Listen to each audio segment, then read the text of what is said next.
এটা সেই গল্প যেখানে এসএসসি পরীক্ষার ফলাফল নিয়ে আলোচনা করা হবে। পরীক্ষা কি একটা জীবন ঘিরে? আমরা আমাদের সন্তানদের ওপর অহেতুক চাপ দেয় বলি তারা ক্ষতিগ্রস্ত হয়। একটা ফলাফল আপনার সন্তানের চেয়ে দামি নয়। এ+ আপনার সন্তানের পুরো জীবনের সাফল্য নয়। আসুন দেখি।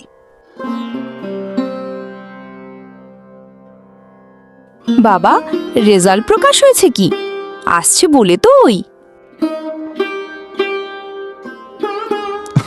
মা, এ+ আসেনি, কিন্তু আমি চেষ্টা করেছি। কি? A+ আসেনি?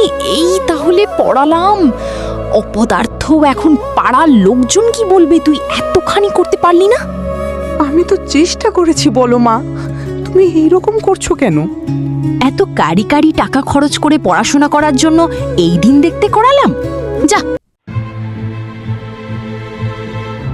হ্যাঁ করিমের মা, শুনলাম ছেলে নাকি A+ পায়নি। তো তখন তো বড় বড় কথা বললে আমার ছেলে গোল্ডেন পাবে। কয় হেতে তো আমার ছেলে থেকেও কম পাইছে।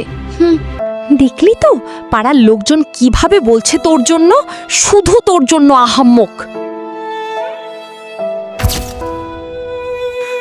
কেউ ভালোবাসে না, আমার চেষ্টা কেউ দেখেনি, এতে আমার দোষ কি বলো? ওই আর পারছি না, এই কষ্ট আর না। ওর সবাই ওই রেজাল্টটা নিয়ে পড়ে আছে, কেউ বুঝছে না আমি কত কষ্ট করেছি। না না, আমি আর এদের বোঝা হয়ে থাকতে চাই না। মান সম্মান চলে গেল।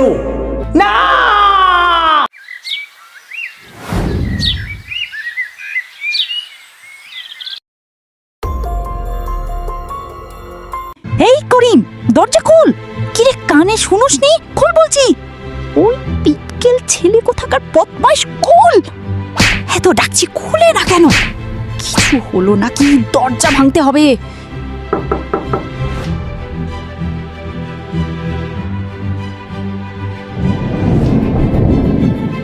না,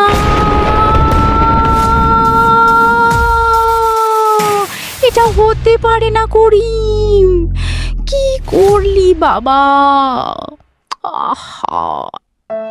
বাবা করিম, আমি তোরে অনেক চাপ দিয়েছি, আমার ভুল হয়েছে।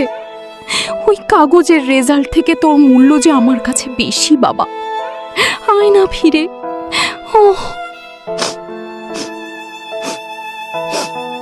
Breaking news. পরীক্ষার ফল ভালো না হওয়ায় পরিবারের চাপে এক শিক্ষার্থীর মৃত্যু।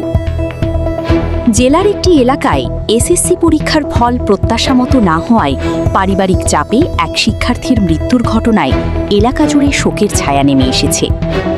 স্থানীয় সূত্রে জানা যায়, প্রকাশিত ফলাফলে আশানুরূপ নম্বর না পাওয়ায় ওই শিক্ষার্থী মানসিকভাবে ভেঙে পড়ে।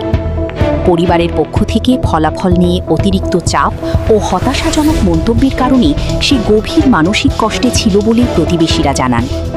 পরে তাকে অচেতন অবস্থায় উদ্ধার করে হাসপাতালে নেওয়া হলে কর্তব্যরত চিকিৎসক মৃত ঘোষণা করেন।